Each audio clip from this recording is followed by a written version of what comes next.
ನೋಡಿ software regeneration ಮಾಡ್ತಾ ಇದ್ದೀವಿ. ಇಲ್ಲಿ ಸಾಲ್ಟ್ ಹಾಕಬೇಕು. ಈ ಸಾಲ್ಟ್ ಹಾಕಿಬಿಟ್ಟು ನೀರೆಲ್ಲ ಫಿಲ್ ಮಾಡಿ ಇದನ್ನೆಲ್ಲ ಕಲಿಸ್ಬೇಕಾಗತ್ತೆ. ಮಿಕ್ಸ್ ಮಾಡಿದ ಮೇಲೆ ಇದೆಲ್ಲ ಫಿಲ್ ಮಾಡಬೇಕು. 12 kg ಹಾಕಿದ್ದೀವಿ ನಾವು ಸಾಲ್ಟ್ ಈಗ. ಆಮೇಲೆ ಇಲ್ಲಿ ಬ್ಯಾಕ್ ಫಿಲ್ಟ್ರ್ ವಾಶ್ ಮಾಡ್ಕೋಬೇಕು.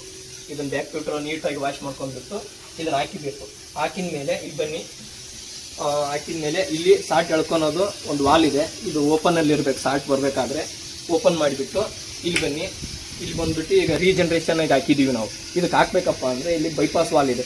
ಇದನ್ನು ಓಪನ್ ಮಾಡಬೇಕು. ಓಪನ್ ಮಾಡಿಬಿಟ್ಟು ರೀಜನ್ರೇಷನ್ ಮೂಡಿಗೆ ಇದನ್ನು ಹಾಕಿದ ಮೇಲೆ ಇದನ್ನು ತಿರ್ಗಾ ಆಫ್ ಮಾಡಬೇಕು. ಈಗ ಆಫಲ್ಲಿದೆ. ಆಫ್ ಮಾಡಿಬಿಟ್ಟು ತಿರ್ಗಾ ಇದು ಒಂದು ರೀಜನ್ರೇಷನ್ ಅದೆಲ್ಲ ಪ್ರೊಸೆಸಿಂಗ್ ಮುಗಿದ ಮೇಲೆ ಇದನ್ನು ಏನು ಮಾಡಬೇಕು, ತಿರ್ಗಾ ಓಪನ್ ಮಾಡ್ಕೋಬೇಕು. ಈ ವಾಲ್ ಓಪನ್ ಮಾಡ್ಕೊಬಿಟ್ಟು ಇದನ್ನು ರಿನ್ಸ್ಗೆ ಹಾಕಬೇಕು. ರಿನ್ಸ್ಗೆ ಹಾಕಿದ ಮೇಲೆ ರಿನ್ಸಲ್ಲಿ ಒಂದು 10-15 ನಿಮಿಷ ರನ್ ಆದಮೇಲೆ ನೀರು ಟೇಸ್ಟ್ ಮಾಡಿಬಿಟ್ಟು ತಿರ್ಗಾ ಇದನ್ನು ಓಪನ್ ಮಾಡಬೇಕು. ಈ ವಾಲ್ ಓಪನ್ ಮಾಡಿಬಿಟ್ಟು ತಿರ್ಗಾ ಏನು ಮಾಡಬೇಕು, ಇದನ್ನು ಸರ್ವಿಸ್ ಮೋಡ್ಗೆ ಹಾಕಬೇಕು. ಮಲ್ಟಿ ಪೋರ್ಟ್ ವಾಲ್ನ ಸರ್ವಿಸ್ ಮೂಡ್ಗೆ ಹಾಕಿಬಿಟ್ಟು ಆಮೇಲೆ ಈಗ ಮ್ಯಾನುವಲಲ್ಲಿ ರನ್ ಆಗ್ತಾ ಇದೆ. ಬನ್ನಿ ಇಲ್ಲಿ, ಈಗ ಮ್ಯಾನುವಲಲ್ಲಿ ರನ್ ಆಗ್ತಾ ಇದೆ.